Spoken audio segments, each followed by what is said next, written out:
Dear friends, I welcome you all as we gather to meditate on the Word of God, Word of life. Actually, one of the most important instructions given by our founder, Cardinal Charles Lavigere, to his first missionaries who were stepping into Africa for the first time was to remind them that there are initiators. And the work of evangelization will therefore be accomplished by Africans themselves when they, on their own part, will become missionaries and sent out to be missionaries to share in this vision. And I'm happy today I'm a part of this vision, part of this missionary mandate.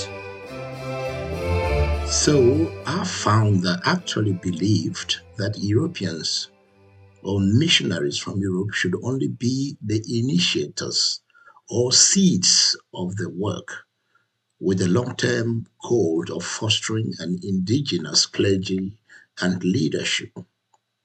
And key elements of these instructions included: be all things to all people. In order to achieve this, Lavigere instructed his missionaries to adopt the local customs, clothing, food, and languages of the people they served to make the gospel accessible rather than foreign to people. It was a way of kind of cultural encounter, cultural interactions. Dear friends, as missionaries, we are always encountering different cultures and different ways of approaching the same reality. And this is why we always remove our sandals when we approach another culture, because there is a sacred place of encounter. Therefore, missionary life for me has always been a time of encounter and growth when it comes to different ways of looking at the same reality. I give you one example today. After a few years in Zambia, in Ivory Coast, in Ghana, in Rwanda, in Congo, and in my country, Nigeria, I have had almost the same experience when it comes to powerlessness, when it comes to vulnerability, especially in context of death, in context of funeral. Same reality, but different reactions. In many European settings, people gently ask, when will the burial be? The concern is to accompany the family, to mourn, to honor the physical life that has ended. In some African contexts, some react with refusal. God forbid. Others go a long way or begin asking, what did he eat last? Where did he go? Who did he meet? Was he poisoned? In fact, it seems to me that when something tragic happens, when someone falls sick, when there is a disability, when poverty strikes, or when death comes suddenly, our first instinct is often not simply to grieve, but to search for a cause, sometimes even for someone to blame. Somehow, there is a deep desire to understand the cause of what happened. But behind those questions is a very human instinct. Suffering must have a reason. We have to understand why this has happened. Yet sometimes in our search for explanations, we can end up turning suffering into blame, into what I called blame syndrome. We begin to suspect that someone must be guilty. This instinct is not new, dear friends. It is exactly the attitude we encounter in today's gospel reading when the disciples see the man who had been blind from birth.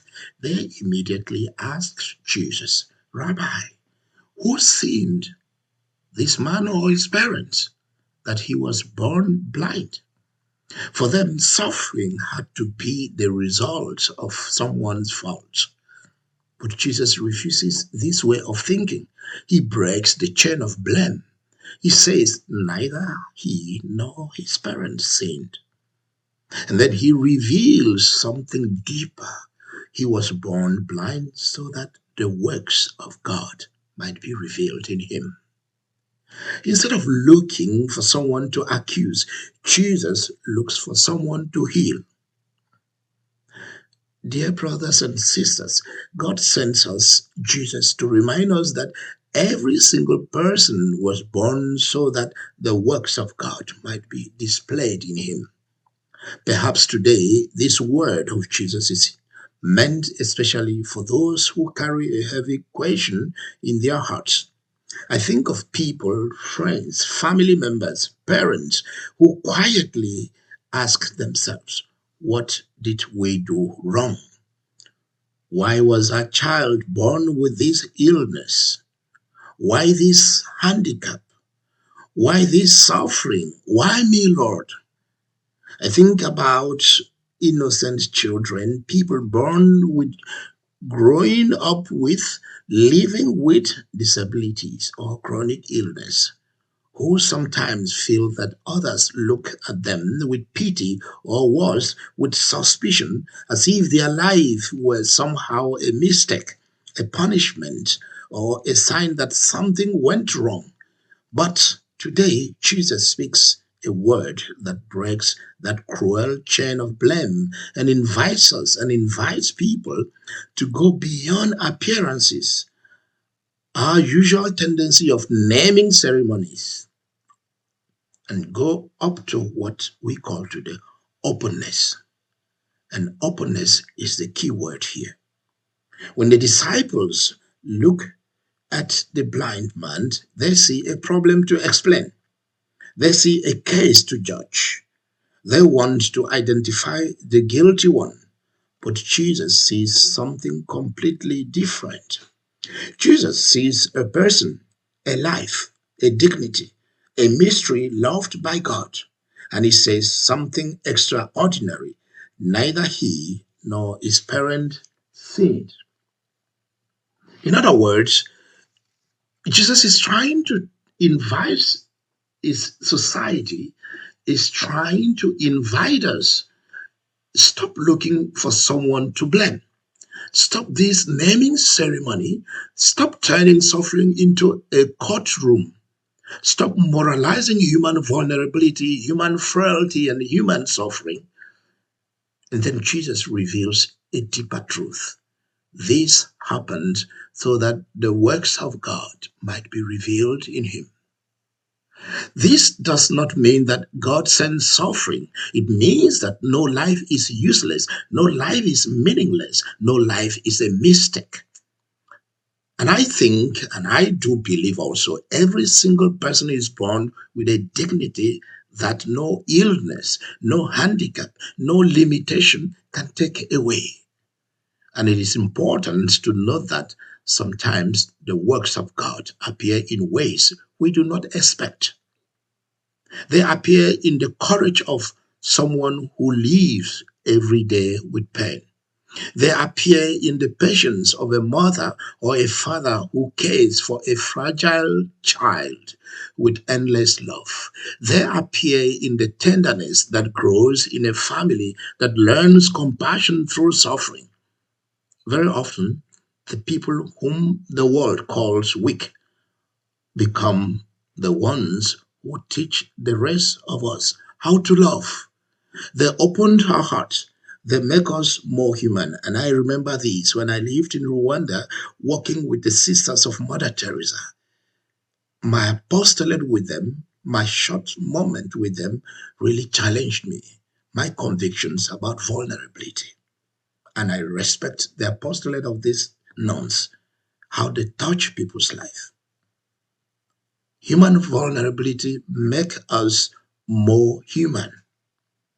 They reveal the face of God in ways that strength and success never could. So if today someone here is carrying the silent burden of that question, what did we do wrong? Listen carefully to the voice of Jesus. You did absolutely nothing wrong. Absolutely nothing. Your life, your child, your family is not a punishment. You are a place where the works of God can shine, not always through miracles, of course, that remove suffering, but often through something even more powerful, through love, through courage, through patience, through compassion, through a dignity that no darkness can extinguish. And perhaps this is also why Jesus begins the miracle himself. The blind man never asked for it. Take note of this. Jesus saw him first. And that is still true today. Before we see clearly, before we understand our lives, before we find answers to our questions, Jesus already sees us. And in his eyes, no life is a mistake. Every life is a place where God's light can appear. Dear friends, the miracle of sight in today's gospel is not the end of this story. In some ways, it is only the beginning. Because while the blind man gradually begins to see more and more clearly, another group in the story becomes increasingly blind, the Pharisees. A powerful example of a deeper kind of kindness or a deeper kind of blindness. You know what? Because Jesus healed on the Sabbath, which in their understanding broke the law, they immediately concluded that Jesus must be a sinner. Even when faced with undeniable evidence, a man who had been blind from birth now seeing, they refused to reconsider their judgment. Refusal to reconsider their judgment. This is very important for me.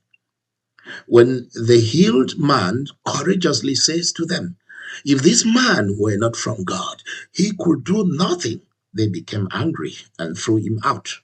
Again, refusal to reconsider their judgment. And as if that is not enough, all through the story, they keep repeating, we know, we see. Yet the tragedy is that they are blind to their own blindness.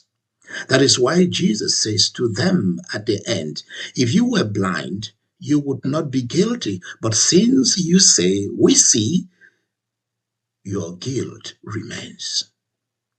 Dear brothers and sisters, this is the heart of the gospel of today. The problem is not blindness, not at all. At the end of the gospel reading, Jesus declares that blindness is not the real sin. Blind, if you were, you would not be guilty. The sin consists in being blind while persistently claiming we see, we know. Therefore, the real problem is not blindness for me. The real problem is claiming that we see perfectly when in fact we do not. And if we are honest, the failure of the Pharisees can also be our failure. The first reading reminds us of something very important here. God does not see as a human sees. Humans look at appearances, but the Lord looks at the heart. Our vision is always limited. We see only a part of the story. We see appearances, fragments, impressions, and yet we can sometimes speak and judge as if we see everything. How many families remain divided because each side is convinced it possesses the whole truth? We know, we see, we have the monopoly of solutions. How many hearts are wounded because we think we already understand the other person? And when this attitude becomes collective, it can lead to something even more tragic. Many conflicts in the world today, wars, hatred, violence, prejudices, are fueled by this same refusal to reconsider our judgment. You know what? When individuals or nations or people say, we know, we see, we are right, always right, then dialogue stops, listening stops, humanity stops. The gospel challenges this dangerous certainty. It invites us to be humble. It invites us to humility, to have the courage to say sometimes, perhaps I did not see everything, perhaps I was wrong, perhaps I did not consider all the parameters involved. In today's world, people are often criticized or humiliated when they admit they made a mistake. But in the gospel, the ability to reconsider a judgment is not weakness, it is wisdom. And here, the man born blind becomes a teacher for all of us. At first, he does not fully understand who Jesus is. When people asked him about the one who healed him, he simply says, the man they call Jesus. Later, he calls him a prophet. Then he says Jesus must be from God. And finally, when he meets Jesus again, he recognizes him as Lord and falls down in worship. My goodness, did you notice that? The beauty of the journey, how the blind man moves. His sight grows gradually, not only physical sight, but spiritual sight. Why? Because he is opened. I find him to be someone who is opened. Dear friends, openness is what actually saved him. Without openness, we become like stagnant water, water that does not flow anymore. And by openness, I mean having the humility to question our own convictions when they affect other people and the common good. Openness means allowing ourselves to see more than we saw before. It is so amazing to discover these two important elements of today's gospel. The Pharisees were certain, but the blind man was open. And it is this openness that leads him to the truth. Dear brothers, it is only this humility to question our cultural, social, spiritual, political convictions, intellectual convictions that can lead us to the light, to Christ. So during this season of Lent, the gospel invites us to ask ourselves a very simple but very important question. Where might I still be blind? Are there people I have judged too quickly? Are there wounds in my family that remained because each side is certain it is right? Are there situations where I believe I see everything when perhaps I see only a small part? Jesus reaches out to the blind without asking about his past, without blaming him, without blaming his parents. He simply gives him a new beginning. And perhaps that is what we need as well. So today we pray with humble heart, Lord, during this Lenten journey, work a miracle in us. Lead us to our own pool of Siloam. Wash away the blindness that prevents us from seeing others with compassion. Give us the courage to admit when we do not see clearly, and help us little by little to see as you see, so that when we open our eyes, we may recognize one another, not with judgment, but with mercy, with humility, and with love. Happy Sunday to you.